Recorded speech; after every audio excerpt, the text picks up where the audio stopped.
think there's the problem. I think we found the solution. Let me know if you guys can hear me now. Give me a thumbs up. Just let me know if everybody can hear me. Just want to make sure that everything's working appropriately as planned. I just want to make sure. Looks like everything seems to be okay now. So, okay. Yep. Great. Thanks, Keaton. Appreciate you jumping on and sharing that. And again, I apologize if you guys couldn't hear me. So with that being said, I just want to thank you guys all for partaking. So for those of you who have been talking for quite a while, thanks for joining in, being part of this. I apologize for the little audio issue, but I do appreciate you guys jumping in. For those of you that are just getting started, and as we begin, do me a small little favor. Again, we're trying to grow our YouTube channel here. We're very excited about this. We've got some big plans, lots of great content coming up. Please do me a favor. Just give me a little subscribe, give us a thumbs up, a like. We'd really appreciate this as we try to continue to grow and share as much information as we can, because we've got lots of content coming your guys' way for this coming particular year. So without further ado, let's get to the topic at hand about being a successful landlord. So I'm just going to be kind of bringing up our little bit of a slideshow here, and I'm going to get really into the simplicities of this thing. So, but let's begin. A lot of people here, let's maybe understand why people want to get in the business in the first place. You know, people are looking to create maybe additional income streams. Maybe their retirement plan isn't working out as well, or maybe their investment returns aren't what they were hoping to be. There might be lots of different reasons. And I think for COVID, there's been a lot of eye-opening for a lot of people as well, because, you know, people may have lost their jobs, or their job's not as secure as they once was, or maybe one of their spouses no longer are working, have the ability to do so. They can see that there is a challenge, and they need to find maybe other ways to maybe buff up their incomes, or looking at different ways to create those income streams to support the lifestyle that they're looking for. But I can guarantee you, during COVID, there's been a lot of aha moments here in a possibly a more negative way than a positive way. So that's why a lot of people are kind of going in, they're looking at Facebook groups, they're reading lots of great books, and rightfully so, about investing in real estate, because for a lot of people here, and you guys can raise your hands if you want or share your comments, but for a lot of people's net worth is actually within their home. And so when you really take that into consideration, imagine you being able to multiply that over and over again, and be able to create that same type of success that you may have had in your home, but duplicate that over and over, so you can repeat that and just be able to kind of live the lifestyle. But this is the one thing, you know, you go to these Facebook groups, you look at, you know, HGTV, and this is not a knock at them at all, or even YouTube channels. It looks so easy, right, guys? It is extremely easy to do this, right, guys? So with that being said, a lot of the perception that kind of is there is, it kind of looks a little bit like this. Here is you. All you have to do is buy a house. You fill it with a tenant, and the money just comes in. Isn't that what real estate investing is? Isn't that how it works? I know for any seasoned investors in there, I'm sure they're like doing this, and they're just like, yeah, I wish it was only that simple. But in reality, it isn't that easy. It maybe looks a little bit more like this. So here is you, and there is a lot of stuff that kind of needs to be managed, okay? And there's lots of things that needs to be taken into consideration. That's your business plan. I hear it, Keaton. Thanks for that. So, but there are a lot of things that need to be taken into consideration. You do need to be involved in your real estate property. And I don't care if you have a property manager or not. Don't get me wrong. Can properties look like this? And can it be as simple as, hey, I bought a property and it just manages itself and all that stuff? Sure. And in a lot of cases, that tends to happen once the property gets filled. But over time, there are going to be points where you are going to be needing to manage this business. Guaranteed. You may be very fortunate that you have a tenant for 40 years and you've not had to do any work, but there's a lot of things that you need to take into account when you're looking at this business called real estate investing, and especially as a landlord. So be understanding, this is what we're talking about, and this is why we're bringing this to attention today, is taking a lot of the craziness that you're seeing on the image and trying to create some organization so we can all be a little bit more successful as a landlord. And that's why we're all here today. We all want to be better in our business. We all want to be better landlords or much more successful landlords. So I'm going to be putting a lot of things more into reality into your business. So I'm going to be sharing a lot of little tips and tricks and things that I've learned over the last several years of doing this, over 20 years of doing this. And more importantly, is even some of the other experts in the industry. And again, you talk to a lot of different individuals out there, and you can talk to your fellow colleagues on Facebook, whatever the case may be, but there will be a common theme that you will hear amongst all of them that have helped them become successful as a landlord, and more importantly, successful in their real estate investing business. So with that being said, make sure you got your notepads out, you've got your pen, whatever fancy pen you've got ready to go to take some notes, because I'm hoping that based on today's discussion, I've got 9 tips that I'm going to be sharing with everybody. So hopefully you can take some of this information and be able to put this into your business right away. Okay. So number 1 tip, landlord tip number 1, treat your business as a business. And this is where the first fail tends to happen for most investors and most landlords out there. They go with that perception of, you just buy a property, you just fill it with the tenant, and it just runs just perfectly fine. That is completely incorrect. When you are buying a piece of real estate, regardless if it's a condo, if it's a townhouse, if it's an apartment building, it doesn't really matter the size of the property. You are buying a business. So just be aware of this. So you are getting into a business when you acquire a property. Think about how much money and how much capital you're putting into this, regardless if it's tens of thousands of dollars, but it's probably more like hundreds of thousands of dollars. You've got a mortgage, you are putting hard capital into this thing. Your job is to be very, very on top of your business. You want to be able to protect the capital that's in there. And more importantly, you want to grow it just like any other business. The key to this and the key to success is to keep your finger on the pulse. And that is extremely important, not just on the acquisition side. It's really, really important moving forward for years to come, is keeping your finger on the pulse. So what I mean by that, and treating it as a business, is there's this thing called due diligence. And I'm sure many of you have heard of the term due diligence. And it's about understanding what's happening within the economies and in the markets. And, is it a seller's market? Is it a buyer's market? Is it a balanced market?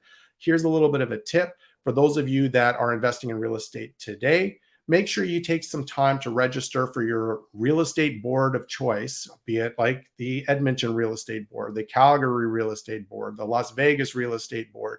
And they provide statistics every single month about what's going on with the real estate market. Is the prices going up? Is inventory going down?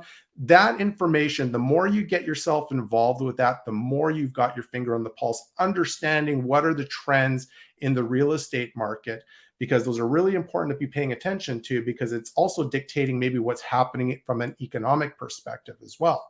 So when we talk more from economic perspective and keeping your finger in the pulse and treating it like a business, look for other market trends that are happening, like migration, migration into your city that you are investing in, job growth.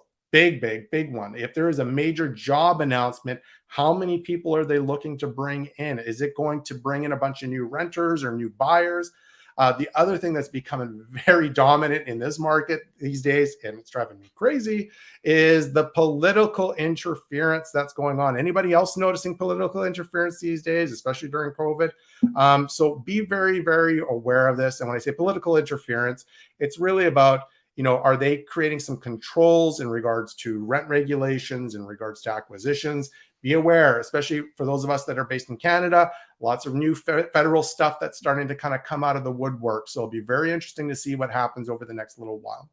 In addition to that, you guys should also be aware when you're managing your business, vacancy rates, rents in the area. So if you are owning a property in Ottawa, you should know what your property, be it a 2-bedroom condo, what is the rent for that area? Okay, you should know that. Can you raise rents when that lease comes up, or for the following year? Are you paying attention to this? Don't be so dependent on your property manager to tell you what the rents are. You should know what the rents are. And if you've got a property manager, ask them. And that should be a reinforced number that you should already know. Okay. So take the time to get involved in your business. Know what's happening in the economy and the market that you're involved in, because you just never know when things may tend to change. Other things that you should be looking at is, for those that don't necessarily like reading the newspaper, pay attention to things that are really important in your area of business. Okay.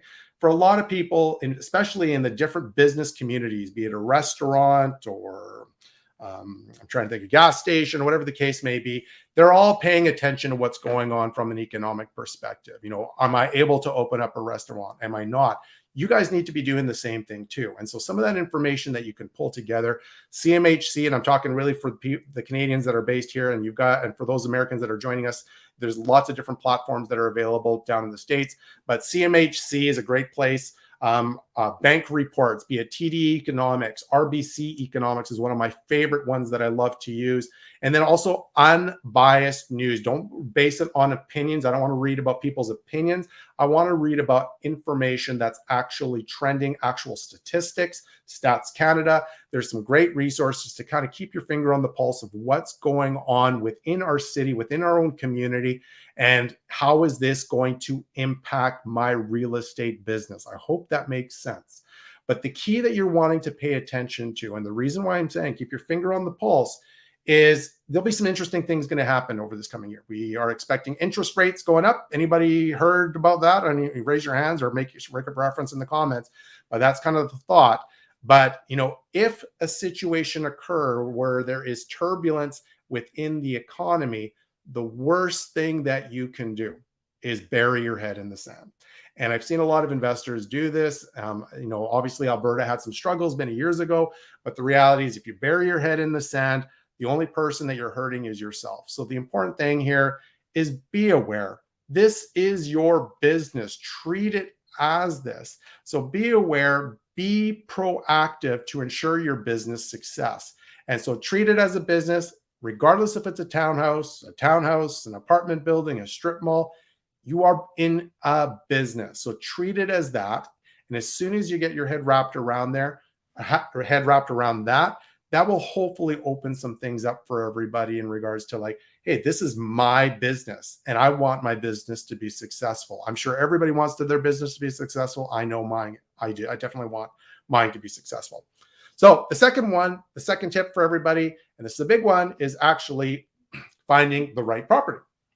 So don't base your property purchase just based on a price. Mike, I found this amazing deal. It is awesome. I can't believe I'm getting it for this particular price. And I can't tell you how often I get calls and emails about this. And Mike, I got this great deal, really amazing deal, super, super cheap. Anybody else get the super cheap deal? I've seen that too often. But that super cheap deal may not be doing you any favors whatsoever. So I'm a big believer, and maybe this is a question to those, and you guys can respond accordingly, is when do you start screening your tenants? Okay. So again, what's the question? The question is, when do you start screening your tenants? You can go ahead and share that in the comments. Okay. So for me, I am a big believer that you start screening your tenants actually on acquisition. Okay. And it may sound kind of strange for me to say that, but depending on the property you choose and the location that you are choosing in, it is actually dictating the type of tenant profile you will be attracting. Okay. So to find the quality tenant, to ensure success as a landlord, the best thing you want to be paying attention to is finding the right property. So I want you guys to all think, what is the ideal tenant that I am trying to attract in my business? And there's probably lots of reasons behind it. And what you're trying to determine is this the right location? And is this the right property for that type of tenant that I'm trying to attract? So let's start off with location. Okay. And I think for a lot of people, you've all heard the terminology location, location, location. Anybody else hear that? It's very common, and rightfully so. Okay. So before acquiring a property, really understand the demographics of that area and the type of tenant profile that is going to be attracted based on that area. here's a little bit of a tip. A lot of the cities, if you guys are looking at investing in a different market other than your backyard, or even in your backyard, there are some great resources online that you can look at maps. Go to your city of whatever, Vancouver, city of Edmonton, city of Calgary, and they've got a great demographic map that can provide you with a lot of great insights about that specific area. They also have crime maps, so you can determine what are some of the rougher parts of town. So for those of you that are considering investing in a different market, go to that site, go to those sites, explore it, learn about it. You don't necessarily need to drive or fly over there. You can do so much work right at home, in the comfort of your own home, just by getting some of that information.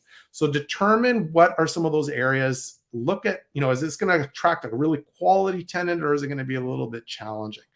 The reality is you can do a lot of improvement on a property and make it look like $1 million, which $1 million in some places is not a lot, but you can make it look like $1 million, but you can never change the area, and you can't attract a quality tenant to live in a rough area. Okay. And it's not to say you can't have success in those class B or class C areas. You absolutely can. And I have. The important thing is just ensuring that you know what you're getting into before you actually buy. So it's about having that clarity and that visibility, trying to imagine what your ideal tenant's going to be, and then trying to find the right location, and more importantly, the type of property that you're looking for as well. So the other part to this in regards to location also, or finding the right property, is also about finding the right property. And so again, a lot of people get into this game is like, hey, I found a really good deal. And the deal is maybe a bachelor unit. Okay. So when you really think about it, who is going to rent that bachelor unit? And again, you can share in the comments. Think about a demographic of an individual that's going to rent a bachelor unit apartment, or not apartment, a condo. So, for me, I'm looking at it's probably going to be a single person, because it's going to be probably relatively small. More chance is probably going to be male. It's probably going to be a younger demographic. And it's probably, say, for example, maybe 20 years old to maybe 30 years old. And from that perspective. And, the next question is, how long will they actually be there for? So you can start to kind of really picture this. And so when you start to visualizing, really kind of try to figure out the demographics of each type of property that you're buying, it gives you kind of a perspective of the investment that you're getting into. So think about that demographic for a bachelor unit. Now think about the demographic for maybe a 3-bedroom, 2-bath townhouse with the finished basement. That's probably going to attract maybe a younger family, maybe some young kids. And they'll probably be in there a little bit longer than maybe a bachelor unit because they've got more space. The kids are get established at the schools. So just be aware of this as one of the big pieces that I see from most successful landlords. And in a lot of cases, they've learned this from trial and error. So I'm trying to teach you guys to avoid those mistakes earlier. Try to find the right location, a good location, and more importantly, also find the right type of segment to help support you with what your investment goals are. But the most successful ones really pay attention, or I shouldn't say that they have to buy in the best location or they have to find the most ideal tenant. It's just about being aware. So when you're finding the right property, make sure you have clarity to the demographic that you are going to be attracting as a tenant, and you have your eyes open. And more importantly, that you're looking to, when you're looking at acquiring the property, that you know what you're getting yourselves into. Okay. So with that being said, once you've acquired the property and you found the right property and you've determined this, the next key step that you want to be looking for, and one of the landlord tip number 3, it is screening your tenants for sure. Okay.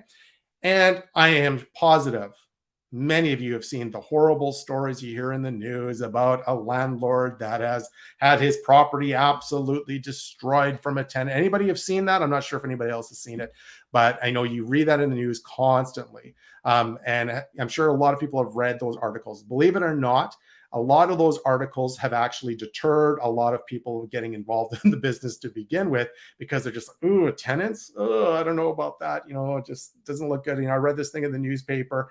It doesn't really sound very great.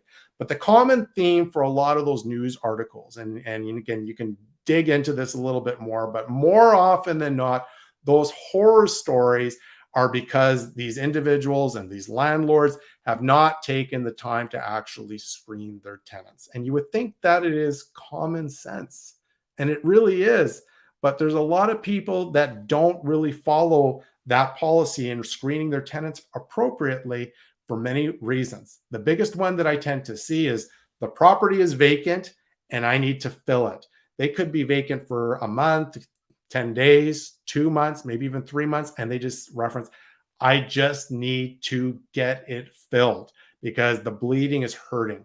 But the reality is it could be more challenging for you to bring in that tenant than just to sit vacant for that extra month. So just be aware of that. Okay. The second reason why people don't screen their tenants, they just don't want to spend the time or the money to do a credit check. Come on. A credit check is probably between 45 to 50 bucks. I know you can get it cheaper. So in a lot of cases, the main reason is just really being lazy. And the common thing that I hear from landlords and challenges that happen, you ask the question, have you checked with your tenant? Did you do a credit check or reference with your tenant before you brought them in? And more often the answer is no. And that's why these landlords are having the issues that they're actually having. Okay. So the reality is once these tenants are in, it can be very, very challenging and very, very costly to get them out. So like I said before, the best thing for you, and for what a tip that most landlords and successful landlords have done, is screen your tenants well, because once they're in, think about some of the damage that can actually happen. Loss of rent due to tenants not paying, damage to the property is the biggest one. Is once they're in, you have no idea what type of damage that they can do into the property, and it could be so much more than what the rents are. The other thing that you want to be looking at is you got to be cautious of tenancy boards and government policies on evicting tenants. If there's something that has opened your eyes for those that are investors right now, if you guys haven't been paying attention to this, you should, because government policies and even tenancy boards have been really creating a much more pro-tenant policy than obviously landlords. And so it's been impacting a lot of landlords in regards to not being able to get past rent. And it really was tough for those individuals back in Toronto, and especially down in the States. Major, major challenges where they were not able to collect rent for months and months and months. So the key that you want to do is, avoid these challenges up front. It's going to mitigate about 90% of the challenges that come, especially from those articles. Is just take the time, get the credit check done, do a reference check from previous landlords, an employment check. Do they actually work there? Don't just depend on the number that they've given you to call their employer. I actually just Google, or I shouldn't say but my property manager would just Google the company, and we'll actually go through a kind of a backdoor approach to reach this person versus the number, because you just don't necessarily know who that person is behind the scenes. Check the income verification as well, not just the last month, but the 2 months. A couple tricks that people have been using is you can get, obviously, bank statements is a great reference, as you can actually see the funds actually being deposited into the account, plus the pay stubs as well. The key that you want to go through here is just be diligent with your selection, and this will help you in the long run to have a really positive experience in being a landlord. Okay.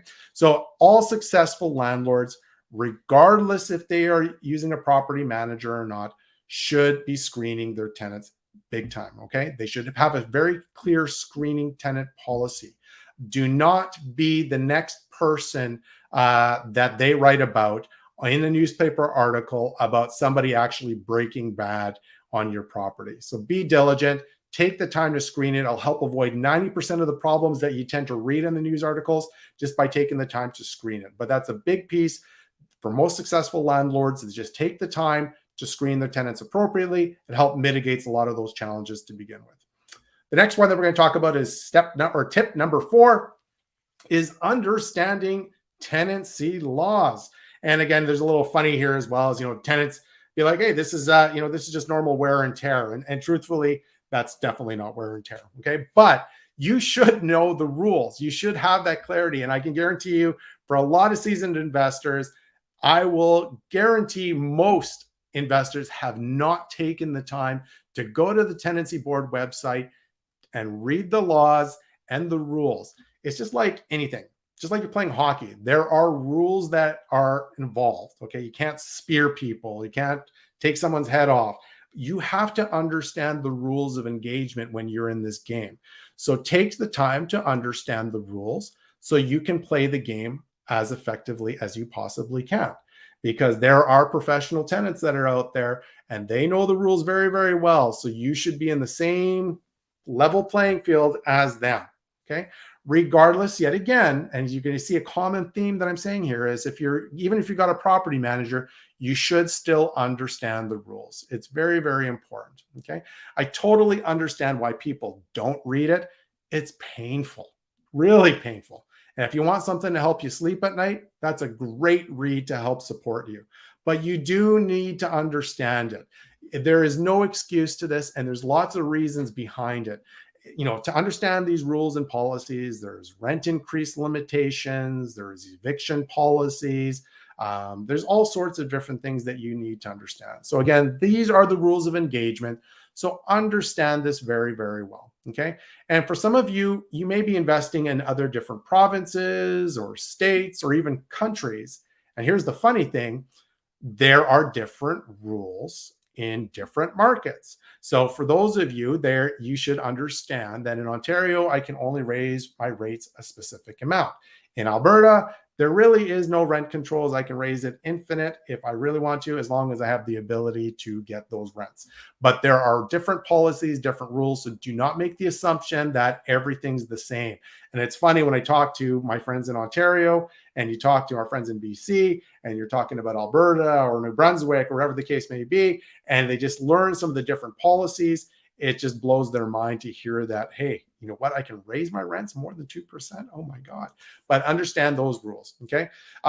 They're different. And also stay on top of policy changes. COVID has really impacted a lot of landlords with changes over the last couple of years. And so the important thing is to stay on top of this, regularly go out and visit those particular websites. So your tenancy board website. So it could be the BC tenancy branch, Alberta tenancy branch, the Ontario tenancy branch. Take the time to read the rules of engagement as a landlord. Don't just depend on your property manager to know that. They should and obviously know that, but you guys should be talking at the same level playing field so everybody understands the rules when you're going into this game called real estate investing. And it will help you become a better landlord for sure, especially during times when things don't go well. And when they don't go well, you do understand the rules and what you're able to do. Okay. So next one, landlord tip number 5. And this is a funny one, is know your numbers. Okay. And like I said, you're going to see the common theme here is, as I mentioned at the beginning of the presentation, this is a business. And most successful businesses know if they're going to be profitable or not. Because if they don't know if they're going to be profitable or not, they're probably not going to be in business for very long. Well, here's the scary thing. You guys are in a business as well. So guess what? You should know if you're profitable as well. So you should know your numbers. And some of you may be like, oh my gosh, numbers. I'm not a numbers person. That's not necessarily my strong suit. Well, guess what? I got some bad news for you. If you're getting into a business, it is important to learn the numbers. You guys have all taken the time. I would imagine you guys are here to learn, but I would imagine you guys have learned a lot about real estate investing. My recommendation, take a snippet of your time to learn about business financials. Okay. So some of the things that you'll need to learn, and I'll just give everybody, you guys can write this one down. A profit and loss report, or a P&L, is what it's normally standard. And it just highlights a lot of the income and different expenses. And then what is the net operating income at the very end of the month or even year.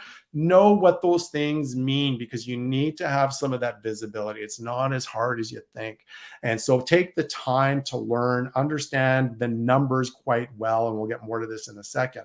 And for those of you that are getting into this game and you're like, oh, numbers isn't my strong suit, and I'm looking at bringing in a bunch of money partners, That's not really good. You definitely need to know your numbers and make sure that you have some clarity to this as well. But clarity is what's going to make you successful in this business. Okay. So remember why you're getting into this to begin with. And we talked about it at the beginning. For some of you, it's like, hey, I'm looking to generate maybe another income stream, or I'm looking to improve my retirement situation, or just looking to diversify my investments. That's fantastic. But remember why you're getting into this to begin with. Don't just go into it and then it just starts to peter away and disappear because you've not been paying close attention to this. So again, cash flow, financial freedom, just make sure that it's there. So when you're looking at this particular business, it's very, very similar to any other business. It creates income. Okay. There will be expenses like property taxes and insurance and interest rates. So the key that you want to look at is when I acquired this property, it was cash flowing X amount of dollars. Is it still doing that today? And hopefully the case is it is, and you're growing on that. But the key that you need to be paying attention to is look at the numbers, and you should be paying attention to this quite regularly. So a little bit of a tip here that I thought I'd share with everybody is you can take a look and take some of the advice here. Is a great thing that you guys can do is, to begin with, is when you are acquiring a property, start with setting up a new bank account for that particular property. Okay. Each property should have its own separate account. So this way it keeps things very organized. You can take a look at the account. You can see the puts and takes that are going to be happening within that property in itself. So again, separate bank accounts for each one. Rent should be going in, and any expenses, property taxes, insurance, or any of those things, though, that should funnel out exactly out of that same account. So you have all that visibility that's there. Okay. If you're holding reserve funds, all the reserve funds should be held in that account as well, but you should be maintaining it, have that visibility that's there. Secondly is reconcile your account every single month. And when I say reconcile, and this is where the numbers people really can't stand this stuff, it's a little bit more of the data entry stuff, but you should be updating your books of your property. So inputting rent for this month is $1,400. Taxes this month was $225, and so on and so on and so on. But you should stay on top of this every single month, not just for the visibility, but when it comes to tax time, it's going to be a lot easier for you, because what happens is over time, if you don't reconcile every single month, it will be like 4, 5, 6 months later, you're like, what was that expense for again? And it's really much, especially when you're managing multiple properties. And if you've got one account for multiple properties, you're just begging for a little bit of pain. So just be aware of that. Now, the other bit that you can also look at is hiring a bookkeeper, especially if numbers is not your forte and you're like, I got better things to do with my time. I get it. And it is one of the ones that gets delegated first versus anything else is, number one, property management. Secondly is your books. Okay. But hiring a bookkeeper, the cost for hiring a bookkeeper is for the most part pretty reasonable. But realistically, 30, 20, 30, 40, 50 bucks a month is not uncommon. There should be no reason for them to charge you too much more than that. So when you build that into your analysis, it can be a real easy way to not have to do a lot of the books, but now have more visibility to this, and your bookkeeper is responsible. All you're doing is just sending them the information, and they do all the work, and they send it back to you, and you can just double check it. Now, when you're going through this, make sure at the very least, review your statements, being your P&L, your bank statements, everything, and especially your property management statements on a minimum quarterly basis.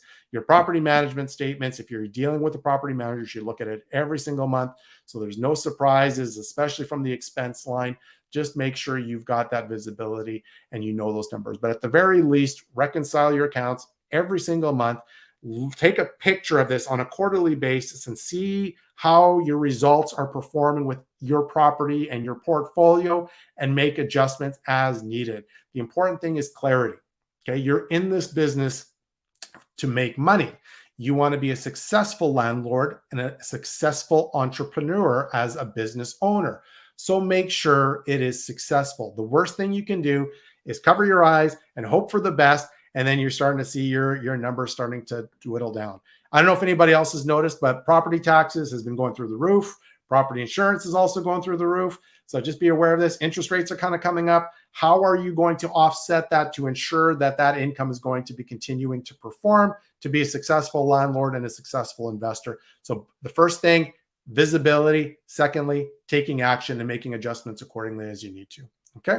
So that is tip number 5 as a successful landlord. And this is a big one. Again, this is a business. Treat it as one. Make sure that you have that clarity to this, and it will help you become successful big time. So if you're not doing that, do it. That's a really important one. So as we get to step number 6, and for a lot of people, this is like, ugh, organization. Again, yet maybe something that is not in their wheelhouse. I don't know if anybody else's desk looks like that. And I'm not here to judge people's desks, because I know everybody has their own systems and things that they work on, and that's fine. Sometimes my desk gets a little bit hairy, but the reality is I'm really talking about I'm talking more about organizing your business files a little bit more, your business files. So when it comes to property purchase documentations, make sure you have a separate file for each one of these things. So you want to have a paper file for this, keep it all organized. And secondly, have electronic files set up as well. And I recommend getting set up. You can have your computer, you can have separate files on your computer, but definitely you want to scan some of this information, have it in a Google Drive or a Dropbox, and whatever format that you want, in a cloud format, but you have that information available at any point in time. Because for a lot of people here, I would imagine, you guys can all chat and respond. How many properties do people want to own? That's a question. How many properties do you guys all want to own by the end of this year or in the next 5 years? How's that sound? How many properties that you want to own? But a lot of this information that you're pulling together, for example, condo docs, mortgage statements, insurance statements, property tax assessments, this is going to be a flood of paperwork that tends to kind of come in every single year, regardless if it's one property or several, but there will be lots of different statements that are going to come. And so be aware that you should keep those things organized to the best of your ability, not only from an electronic perspective, but also a paper perspective as well. So you always have a place to put them, always have a place for them. And you want to make sure that it's easily accessible, because when you come to that time when you're looking to refinance, or maybe you're looking to sell the property, you have that information. Other things that you also want to be aware of in staying organized, and you would think for those that are bringing on a property manager, that the property manager should have most of this stuff, but you should have this as well. Know the dates of when lease agreements are going to be coming due. Will you have the ability to increase those rents? Yes or no? Like we talked about before, finger on the pulse. When is that lease coming due? Do I have an ability to raise that rent, and I can raise it by $200 or $100 a month? Understand that. Property insurance, and this is becoming a much more common one, guys. Know when that property insurance is going to be coming due. A lot of cases, insurance companies will send it roughly 30 days notice, and they'll say, hey, your insurance is coming up. Would you just like to automatically renew? And then you start to look at it and you're like, wow, the insurance premiums have really gone up. Start to look at that. And if the premium is going up significantly, be ready to go out and start to shop it out. It's becoming a more common theme, even for myself, is that when my insurance is coming up, I'm talking to several different brokers to see what I can come up with, and if there's opportunities to save money. Because if I'm saving money, that's more money going in my pocket. And I want to be successful in this game called being a successful landlord. Okay. Property taxes as well. Here's a little bit of advice to keep yourself organized. Set them up as pre-authorized payment. You can do that through your bank. It's just one less thing that you need to organize yourself. So keep your files organized, have those dates in place, know when those are coming in or coming up. Again, lease agreements, property insurance, property taxes, mortgage payments. Know that, because as you acquire more and more property, if you're looking at scaling your real estate business at some point in time, it becomes a little bit harder and harder every single day. So just keep yourself organized. And the best thing for you to do, especially for those that are watching and are getting involved for the very first time, is set up your systems right from the beginning. Be organized from the very beginning. It'll make your life so much easier. And for those that are seasoned and are not organized, take some time, guys. It will help you Just get on top of it. And when you start to put systems in place, it'll make your life so much easier. And then you'll be much more focused on working on your business versus in the business. And the goal is that we're trying to expand, be successful landlords, and be successful in this game called real estate investing. Okay. So let's get into the next one. For tip number 7 is having a solid lease agreement. And just like any business relationships, there definitely needs to be clarity. Okay. Any different contract that's there, you need to have some of that visibility, and it needs to be understood, not just only from the tenant's perspective, but also the landlord's perspective in regards to what is the role, what are the responsibilities, and making sure everybody's accountable to what that agreement is being reflected on. Okay. But it should be very, very clear for both parties. Okay. If you are self-managing your property and you are not bringing in a property manager, take the time to get a lawyer to draft up a really good document, a lease agreement.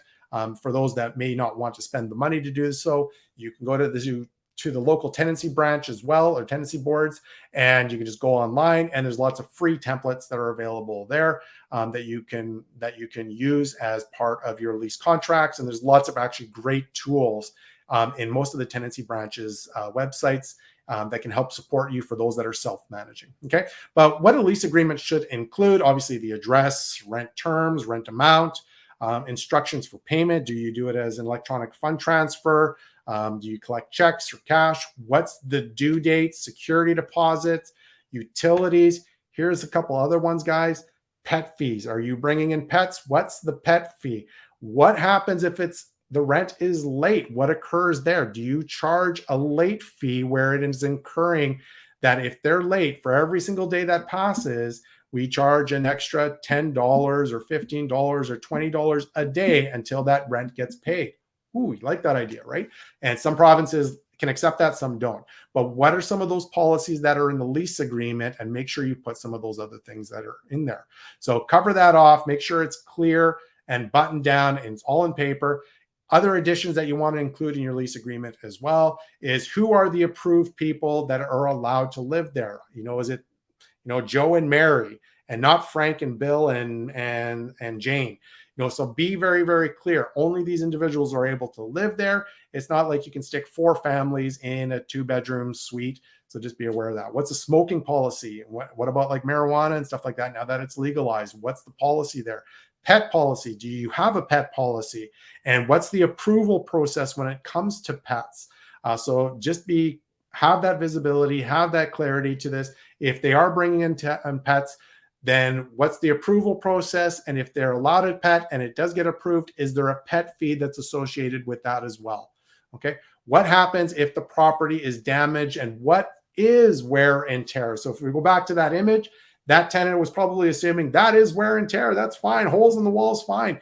What is wear and tear? So have that clarity. So it's very, very crystal clear. Property maintenance. What is the responsibility of the tenant in regards to them maintaining the property? Are they responsible for cutting the grass, snow removal? What are those things? Okay. Other bit of advice, as you're putting this agreement in place, I actually like to have this in my contract, is that there are property inspections that are done every 6 months. And so for all of you that are getting into this business and to be a much more sophisticated and a successful landlord, make sure you're going out to see your property every 6 months. I don't care if you're living in Vancouver and you're buying in properties in Moncton, you should take the time to go out there and do an inspection, to go view it either personally, but with COVID and with everything that's going on, this fancy little device called the phone is becoming a lot more common, where you can do virtual tours, get your property manager to go out there and go through the property itself and let them take you for a little bit of a ride in the property, so you can see what the overall condition looks like. But you should be seeing your property every 6 months. And the reason for this is you want to make sure that there's no damages, or the tenants are really causing a lot of issues, or they're hoarders, or whatever the situation may be. This will help avoid a lot of those big issues that tend to come along with this. Okay. If you're using a property manager, get a copy of their lease agreement. Just because they're professional property managers doesn't necessarily mean that a lot of the things that you are looking for in a lease agreement is actually in that lease agreement. Does it cover everything that's really, really important to you? So for example, a pet fee. What is their pet fee policy? Is it too low? Is it too high? Do you agree with it? Maybe in some markets, so for example, in Alberta, some people just charge a fixed pet deposit, say it's $300, a fixed deposit. But in Alberta, you can actually charge a monthly pet fee. Okay, so that can be $30, $40, $50 a month per pet. So you can incur a lot of those charges, but that needs to be very, very clear. So you want to make sure that those things are added in. Just because the property manager's lease agreement doesn't reflect that, does that work with what you are looking to do for your lease agreement? So don't just assume their lease agreements are going to work. Speak with your property manager, review their lease agreement, and at the end of the day, try to find some common ground to have a good, solid lease agreement that works for both sides. I know for me, for the property management companies that I've worked with, we have consistency pretty much across the country in all the markets that we're in with all of our lease contracts. And it's just, some cases, if I'm working with a new management company, it is exactly that. It's just having that discussion and making sure that we're all in agreement in regards to if it is our property and if we're bringing in tenants, that they will be using this template for our property, for the lease agreement for any new tenant that kind of comes in. Okay. So let's get into landlord tip number 8, which is maintain your property. And I see a lot of this in the industry where landlords become cheap and they don't like to invest in their property because they like the money going in their pockets. I don't blame them. I like money in my pockets too. But the reality is, if you're not taking some time and put some attention to the property, the quality of the property starts to go kind of downhill, if you know what I'm saying. Okay. Instead of making the investment, one of the things that they're doing is they're just reducing the rent. Oh, you know what? I don't really want to spend the money to paint it or put some new flooring in. You know what? Why don't I just reduce the rent here and just try to see if I can get away with this? Then all of a sudden, again, it's kind of a slippery slope. So as the quality of the property starts to go down, guess what happens to the quality of the tenant profile? I'll let you guys all guess. But yes, the quality of the tenant profile starts to kind of go down as well. So it does become a slippery slope. And then comes the famous phrase that drives me absolutely crazy, slumlord. And I hate it because it makes all landlords look bad. And so take the time, as we are teaching and sharing this information, we don't want to be perceived as slumlords. Take the time to fix your property and maintain the property and fix issues as they tend to kind of come up. Again, this is lessons learned, guys. And this is really what's made a lot of successful investors very successful as a landlord, is you never know when the markets change. Okay. And at some point in time, if it changes, you may be in a position where you're needing to sell right away. Get your property be in a position where it's, for the most part, reasonably ready to sell. So if there's work that needs to be done, take that into account. And you just never know, but you're preparing for worst case scenario at any point in time. You're attracting a better quality tenant profile, making sure that your tenants are happy, which we'll talk about in a second. And last but not least, you're always prepared in a scenario if you've ever needed to sell. For the most part, it is pretty much listing ready, and that's the key. Okay, so the most successful landlords always accrue a reserve fund. So for a lot of people that are doing those property analyzers and they're like a vacancy allowance and a repair and maintenance allowance, you know what, I'd rather just maybe skimp out a little bit on this and that to try to make my cash flow numbers work. Well, really, you're only fooling yourself. When you're in this game called real estate investing, there are going to be repairs that are going to be required, and there's going to be updates that are going to need to be happening. So you might as well start budgeting for that stuff now. So take a percentage of the money that you're making every single month and build it and as a repair and maintenance allowance, no different than you would have as a vacancy allowance as well. Because if you're in this in the long term and you're looking at building this business, you're going to have vacancies. You will need to do some maintenance. It's just going to be part of the process. The key that you're trying to do is by accruing those funds every single month, you're building yourself a nice little budget for future repairs. So when the time eventually comes that the work needs to be ready, you have the capital ready to go at any point in time to get that executed right away. Okay. So stay on top of your maintenance. This will help ensure that you're not needing to do significant amounts at a later date.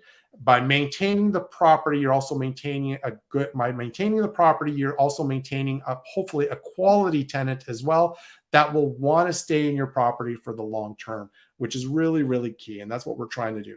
Okay. So comes to our point number 9, and our last one for the night is being proactive on lease renewals. When you've got a great tenant, your number one job, and for most successful landlords out there, is to keep these tenants, okay? You really want to keep these individuals. So proactive on lease agreements is going to help you big time. Vacancies, no matter what condition of your property, will cost you money, okay? That could be just simple touch-up paint, some cleaning, some maintenance, advertising the property. If you're using property managers, lease up fees for those that may or may not know about that. So the best thing for you to do and to avoid some of those costs is to take care of your tenant, make sure they're happy. And it kind of comes right back to what we just talked about earlier, is do some of those maintenance, show that you're being proactive as a landlord to help support them, and you're making them happy. And they're just like, wow, my landlord is right on top of this. He's taking care of me, and I'm really happy to stay. So again, you'll see a common theme. Be aware when those leases are coming up for renewal. More often than not, if they've got a 1-year lease, and depending on the market, tenants only need to provide 30 days notice. Start having that discussion, or have your property manager start having those discussions with your tenants roughly 90 days in advance. You know, the sooner you know of them possibly leaving, the better you can be prepared. And so that's the name of the game, is you want to be proactive, not reactive. And even worse, you don't want to be inactive, is you want to be proactive in your approach. See if there's anything that you can do to try to maybe maintain the existing tenant and make them happy, make them want to stay, because if you can keep them, that's going to go a long way in regards to avoiding a lot of these different expenses. So things that you can do, maybe a little incentive. You can give some gift cards on signing for a new lease, maybe discount for upcoming rent on a new lease. Or here's a great one. If you sign a new lease, Mr. Tenant, I will repaint your entire unit. And guess what? It may need to be done anyway. If it needed to be done anyway, why not repaint it for them and still collect that income that's going to come? And again, it's preparing your property just in case things tend to change. So when you've got a great tenant, do everything you can to keep them. This avoids costly turnover expenses and ensures consistent income with your property itself. Keep your customers happy so they will be returning customers. Okay. Sounds like a business, right? It is a business. Okay. So keep your customers happy, and they will be repeat customers, meaning they will renew with you at every point in time. And that's the goal, is we want consistent income, keep our expenses low, be successful in this, and everybody making money at the end of the day. So as we kind of wrap things up with our presentation, the key message that I'm really trying to hone in for everybody, and it all boils down to one very simple principle, is you do need to, number one, treat this as a business. Secondly, stay on top of your business. This is a business that you are investing in, so treat it exactly in that same particular way. And your goal is to ensure that it is going to continue to grow, because that's what you want it to do. We're not here to be landlords just because I got nothing else better to do.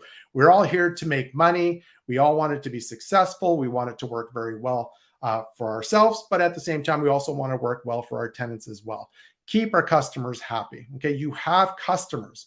Okay, your tenant is a customer, and they are paying for your service. Your service is to provide a home for them. You will also have expenses just like any other business. And it is really up to you if your business is going to be profitable or not. Okay, I'm going to say that again. It is up to you if your business is going to be profitable or not. Your team is there to support you in the direction of where you want your business to grow. So if you're bringing on property managers, you're bringing on realtors, or wherever else that's part of your investment team, you need to provide the guidance of the direction of where your business is going to go. And they're there to help support you. Okay. So with that being said, we're kind of wrapping up the presentation. So I'm going to conclude our training session tonight. And I hope you found some value to this. I hope there's some tips and advice that's going to help you, that you'll be able to implement some of these tips into your real estate investing business and help you become a much more successful investor as well. So with that being said, I'm just going to thank everybody for participating tonight. And again, if you haven't already, please do me a favor, hit the subscribe button. We really, really would like to grow our YouTube channel. And regardless if you're watching this live or you're going and watching this through the recording session, please type in the comments. Don't hesitate to put in comments, and I will make sure that I will be able to respond to your questions or your comments as well. And with that being said, I'm going to wrap it up for the evening. Thanks for joining us, and stay tuned as we will be having regular live training sessions every Wednesday, 4 p.m. Pacific Standard Time. So stay tuned for future stream coming up very soon. Thanks everybody for joining, and we will all see everybody shortly.